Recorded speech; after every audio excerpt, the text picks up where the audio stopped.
유명한 신학자 중에 헨리 나우엔이라고 하는 신학자가 있습니다. 이분이 지은 책 중에 상처받은 치유자라고 하는 책이 있는데, 이 책에 보면 예수님은 상처를 많이 받았다고 소개합니다. 예수님은 하나님으로부터 상처를 받으셨습니다. 예수님은 많은 사람들의 배신의 상처를 받았습니다. 특별히 믿었던 예수님의 제자들에게 배신당한 상처를 받았습니다. 결국 이 상처로 말미암아 십자가에서 죽는 엄청난 고난의 상처를 받는 분이 예수님이시죠. 예수님의 이 짧은 33년의 생애가 이렇게 상처의 인생입니다. 그럼에도 중요한 것은 예수님은 이러한 상처를 받았음에도 불구하고 마지막 죽는 순간까지 너 때문이다, 너 때문에 내가 이런 많은 아픔과 고통을 당한다라고 하는 아픔을 상대방에게 전달하지 않았다는 것입니다. 오히려 그들을 위하여 기도해 주신 분이 예수님이셨어요. 이런 상처를 통하여 도리어 그들에게 사랑을 베푸신, 받은 상처를 통하여 도리어 상처를 치유하는 분이 됐다고 하는 얘기입니다. 오늘 예수님의 받은 상처 때문에 여러분과 제가 여기에 모인 거죠. 예수를 믿는 우리들도 이 땅을 살아갈 때에 많은 상처를 받으며 살아가는 것이 우리의 인생입니다. 그러나 받은 상처 때문에 다른 사람을 공격하거나 원망해서는 안 된다. 이것이 성경이 주는 교훈입니다. 내가 받은 상처는 다른 사람을 치유하는 사명이기 때문이라고 얘기하죠. 헨리 나우엔은 우리가 어떤 상처를 받으면 받은 만큼 다른 사람을 치유하는 자가 되라. 왜?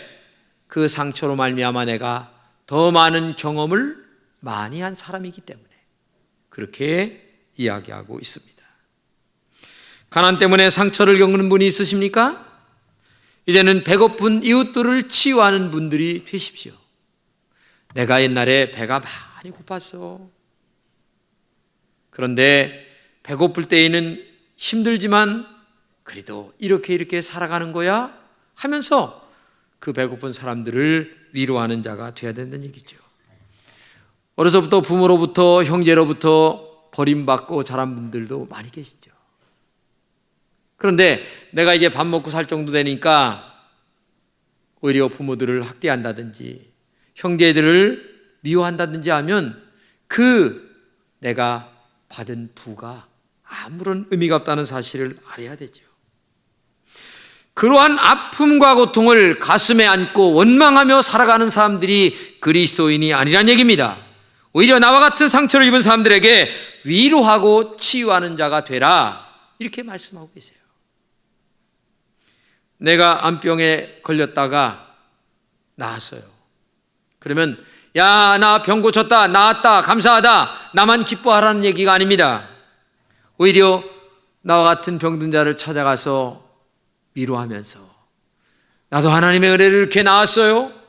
그러니 형제 자매도 용기를 갖고 희망을 갖고 하나님 앞에 기도하면 얼마든지 이기며 살아갈 수가 있습니다 라고 하는 상처받은 치유자가 되란 얘기죠. 너 많이 상처받았지? 그래서 너는 많은 것을 상처받지 않은 사람보다 알고 있어, 깨닫고 있어. 그러면 너의 지식과 경험과 그리고 느끼고 깨달은 모든 것들을 통하여 이제는 힘들고 어려운 자를 치유하는 자로 살아가라, 그렇게 말씀하고 계시는 것입니다. 사실 상처받으면요, 이게 죽을 때까지 갑니다. 상처가 쉽게 없어지는 거 봤습니까? 근데 마음의 상처는 더합니다. 생각하면 쓰리고 아프고 정말 나날을 어떻게 살 수 없을 정도로 가슴이 저며오는 것이 상처예요. 하지만 그것 때문에 자기 운명을 비관하거나 원망해서는 안 된다는 얘기죠. 상처 입은 입힌 사람들을 증오하고 원수 맺지 말란 얘기입니다. 네가 옛날에 나한테 이렇게 상처 입혔지? 봐라, 내가 너를 꼴 보기 좋게 내가 원수 갚아줄 거야 하면서 살지 말라는 얘기죠. 오히려 상처받은 그 아픔을 다른 사람들을 치유하는 사명으로 바꿔가는 것이 그리스도인의 삶이라는 얘기죠.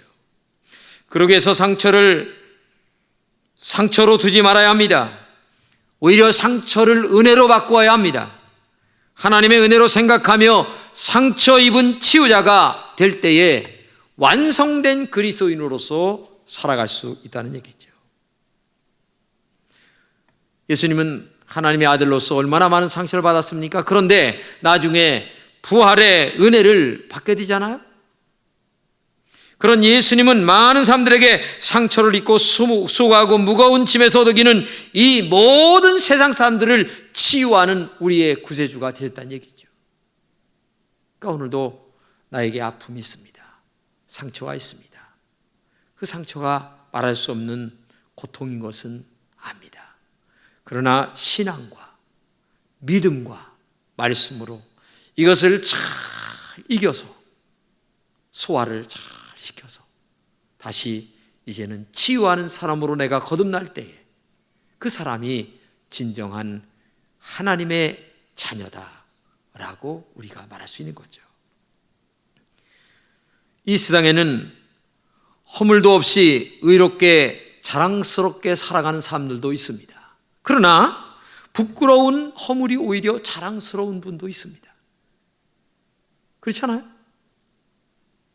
건강하게 살면서 많은 사람들의 부러움을 받는 사람도 있습니다. 그러나 병들었기 때문에 위대한 인생을 살아간 사람도 많이 있습니다. 성공했기에 유명한 사람들도 많이 있습니다. 그러나 실패했기 때문에 더 감동을 주는 사람도 많이 있어요. 우리가 성공해서 은혜를 받을 수 있다면 성공한 것도 좋은 겁니다. 그러나 실패해서 은혜를 받을 수 있다면 실패한 것도 굉장히 좋은 거예요. 오늘 본문에 하나님의 사람 스데반이 있습니다. 근데 이분이 7장에 보게 되면 5장, 6장, 7장에 보게 되면 간증을 합니다. 그러니까 얼마나 많은 사람들이 은혜를 받는지 몰라요. 왜? 예수님의 살아계신 역사, 성령의 역사, 그에게 나타난 하나님의 은혜, 십자가의 사랑, 구원의 역사 이런 것들을 막 간증하니까 많은 사람들이 굉장히 은혜를 받는 거예요. 그런데 한쪽 무리만 은혜를 못 받는 거예요. 어떤 사람? 바리새인, 사두개인들이 은혜를 못 받는 거예요. 그러더니만 결국은 은혜 못 받은 그들이 돌을 던져 스데반을 죽여버리는 거예요. 마지막 숨이 떨어지기 전에 스데반 집사가 하나님 앞에 기도를 합니다. 뭐라고 합니까? 무릎을 꿇고 크게 불러 이르되 주여 이 죄를 저들에게 돌리지 마옵소서, 이 말을 하고 잤다. 마지막 죽기 전에 무릎을 꿇고 이 죄를 저들에게 돌리지 마옵소서 라고 하는 기도를 할 수 있는 사람이 여기에서 몇 명이나 될 수 있을까요? 나에게 지금 돌을 던져 나에게 장례를 지내는 저들에게 낭자하게 피가 흐릅니다. 숨이 끊어지기 직전입니다. 이때에 저들에게 죄를 돌리지 마옵소서라고 하면서 마지막을 운명 지을 사람이 몇 명이나 될까? 스데반 집사는 상처를 입은 상처를 치유하는 치유자였습니다. 그러면 이러한 스데반 집사가 어떻게 상처 입은 치유자가 될 수 있을까? 몇 가지가 볼 수 있어요. 첫째는 성령으로 충만했기 때문입니다. 기독교는 단순한 윤리적인 종교가 아닙니다. 생명의 종교입니다. 이 생명은 말씀과 성령에 있는데 성령이 오셔서 우리를 알게 하시고 깨닫게 하시고 그 다음에 기억나게 하시고 감당하게 하시는 능력을 부어주시는 거예요. 그렇기 때문에 신앙생활은 뭐냐? 항상 성령 충만해야만 신앙생활이 이루어집니다. 성령으로 충만하지 않으면 내가 충만합니다. 인간성이 충만합니다. 자기가 충만합니다. 그럴 때에 나오는 것은 하나님의 영이 나오는 것이 아니라 내가 나올 수밖에 없어요. 본문에 말합니다. 스데반이 성령이 충만하여 하늘 우러러 주목하여 하나님의 영광과 및 예수께서 하나님 우편에 서신 것을 보고. 그렇습니다. 스데반이 상처 입은 치유자가 된 것은 성령으로 충만했기 때문에 상처 입은 치유자가 될 수 있었어요. 성령으로 충만하면 신앙 고백이 올바르게 나오게 됩니다. 초대교회의 위대한 선생이나 사상가 교훈이 우리를 신앙 고백 바르게 하는 것이 아닙니다. 신비로운 성령의 역사로 말미암아 주님에 대한 신앙 고백, 하나님에 대한 신앙 고백이 바르게 나올 수 있다는 얘기죠. 성령으로 충만함 받을 때에 예수 그리스도께서 왜 하나님의 나라를 버리시고 이 땅에 육신으로 오셨나를 알 수 있어요. 성령으로 충만할 때 예수님이 왜 십자가에 피 흘려 죽어 나를 알 수가 있어요, 바르게. 근데 성령으로 충만하지 않을 때인 인간적인 자기 생각만 나오게 되는 거예요. 그러면 신앙생활이 안 됩니다. 마귀가 충만할 수밖에 없어요. 성령으로 충만하면 경건해집니다. 초대교인들이 경건해진 이유가 성령으로 충만했기 때문에 경건해졌어요. 이 경건이라고 하는 말 자체는 하나님을 두려워하는 마음이 있다, 그런 뜻이에요. 그리고 어디서나 하나님을 예비하는 자세로 살아간다. 즉 다른 말로 얘기하면 집에 있든 밖에 있든 직장에 있든 거기가 나의 성전 삼아 살아간다. 왜? 하나님의 거룩한 영이 성전에 계시듯 내가 가는 곳에는 하나님의 거룩한 영이 함께하는, 그래서 직장이 됐든 어디가 됐든 하나님이 나와 함께 하심을 믿으며 두려운 마음으로 살아가는 모습, 이것이 경건이에요. 근데 경건이 어떻게 이루어질 수 있어요? 성령으로 충만할 때, 하나님의 영으로 내 마음을 지배받을 때에 내가 경건한 삶을 살아갈 수가 있는 거예요. 교회 올 때만 경건한 것처럼 하고 밖에 가서 살아갈 때에는 인간성이 99% 살아간다면 그게 어떻게 신앙생활이라고 얘기할 수가 있겠냐, 그 말이에요. 항상 하나님의 영으로 임재를 받아서 어디가 있든지 간에 신앙생활의 아름다움을 보여드리는 그런 모습이 경건한 겁니다. 그래서 이 두려움은 하나님의 영에 의한 것입니다. 이것은 종말론적이라는 얘기입니다. 즉 오늘이 마지막인 것처럼 내 삶을 살아가는 거예요. 그리고 동시에 가장 현실적으로 하나님의 권위에 순종하는 것이 경건입니다. 신앙생활 속에서 그리스도를 주라고 고백하며 주님이 주인 되어 살아가는 삶이 경건이에요. 오늘 이러한 경건이 너무나 아쉬운 시대입니다. 교회를 다니는 사람들은 많이 있습니다. 그러나 경건의 능력을 상실한 시대에 오늘 우리가 살아가고 있어요. 예배 드릴 때에는 신실한 그리스도인입니다. 그러나 밖에 나가서는 전혀 그리스도인답지 않게 살아가는 아쉬움이 있다는 얘기죠. 이런 경건은 정말 성령으로 충만하지 않기 때문에 그렇죠. 그러므로 오늘도 여러분과 제가 이 스데반 집사님처럼 성령으로 충만하여 받은 상처를 가지고 오히려 용서해달라고 하는 그런 기도를 드릴 수 있을 정도의 영적인 성숙함, 하나님의 영의 임재를 받는 사람, 이런 사람들이 오늘 상처 입은 치유자가 될 수가 있는 거예요. 오늘도 상처 입은 상처 때문에 아직도 해결하지 못하고 형제 간의 갈등이나 부모와 자식 간의 갈등이나 아니면 성도들 간의 갈등 속에 살아가는 분이 있다면 하나님 앞에 기도하세요. 하나님, 나를 성령으로 충만하게 해주세요. 그래야만 내 자아가 죽고 하나님의 영에 이끌려 상처받은 치유자로서 살아갈 수가 있습니다. 이러한 영성이 충만한 여러분 되시기를 주님의 이름으로 축복합니다. 두 번째는 영안이 열렸기 때문에 상처받은 치유자가 될 수 있어서요. 오늘 본문의 스데반 집사는 이렇게 얘기합니다. 예수께서 하나님의 우편에 서신 것을 보고, 이 육신의 눈으로 예수님을 뵐 수가 없습니다.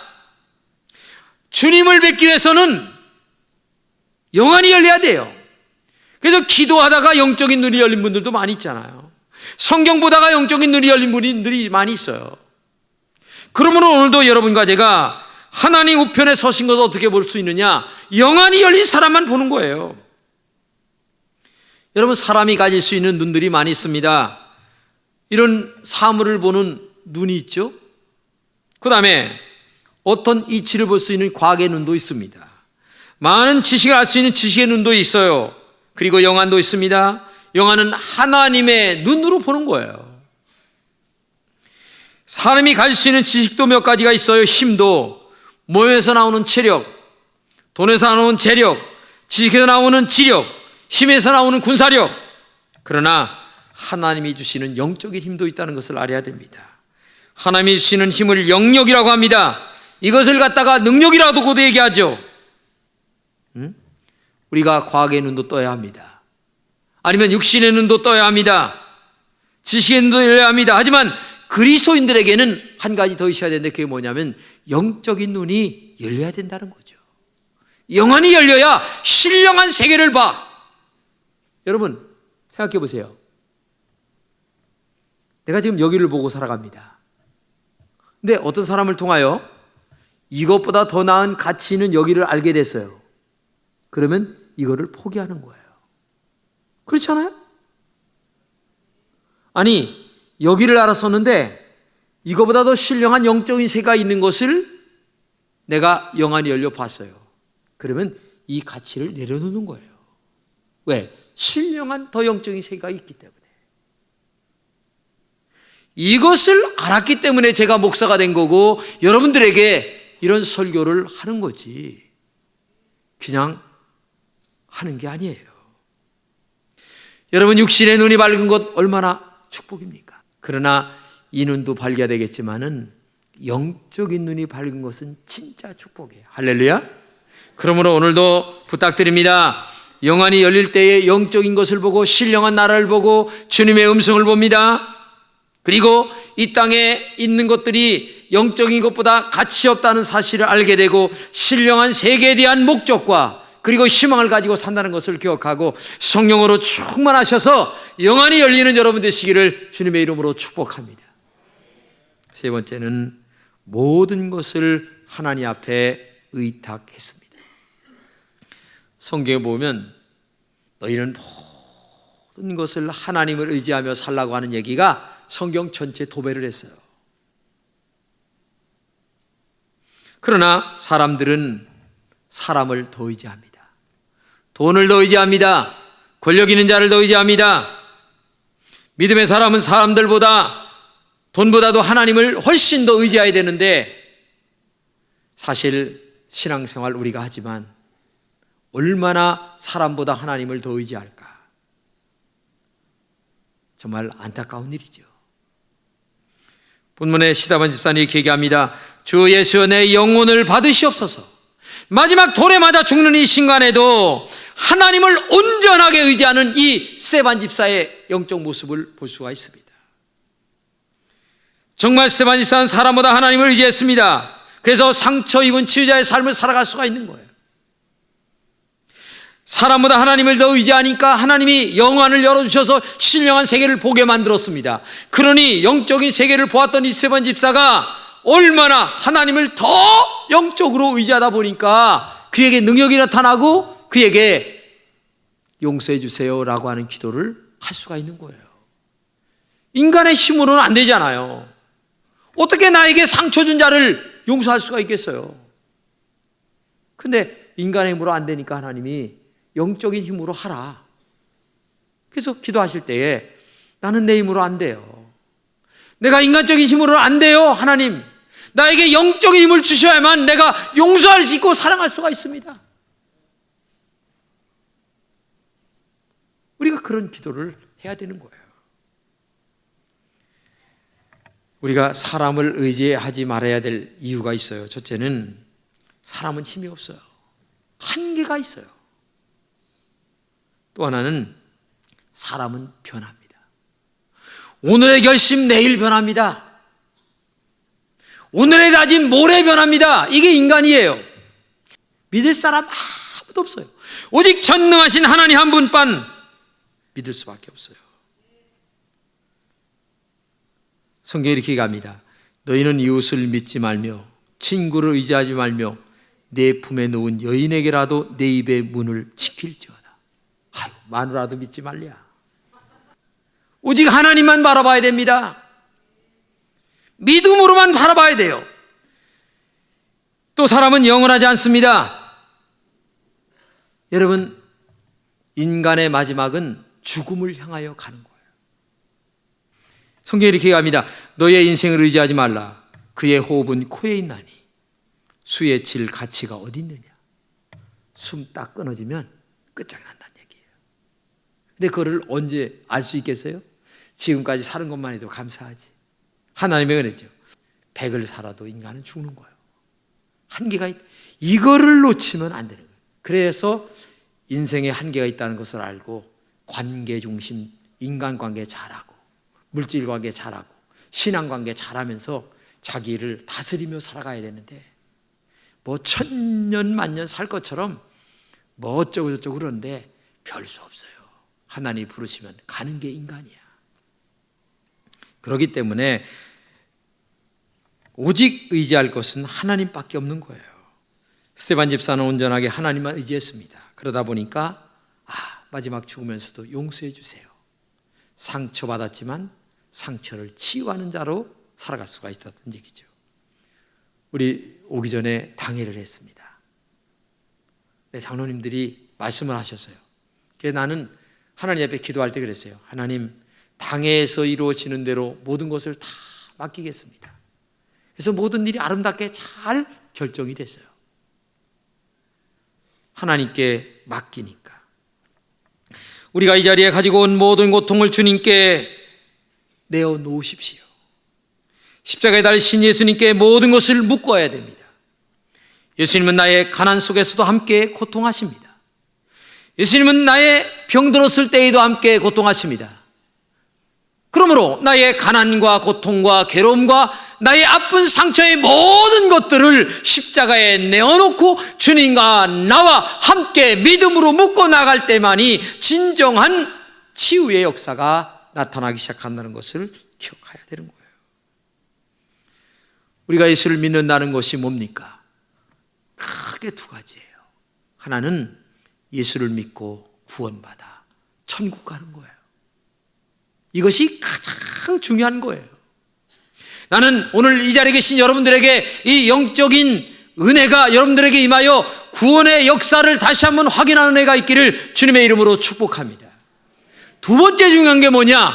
이 땅에 사는 동안 예수를 믿은 작은 예수로서 살려고 몸부림을 치는 거예요. 사실 어떻게 100% 작은 예수로 살아갈 수가 있겠어요? 못 삽니다.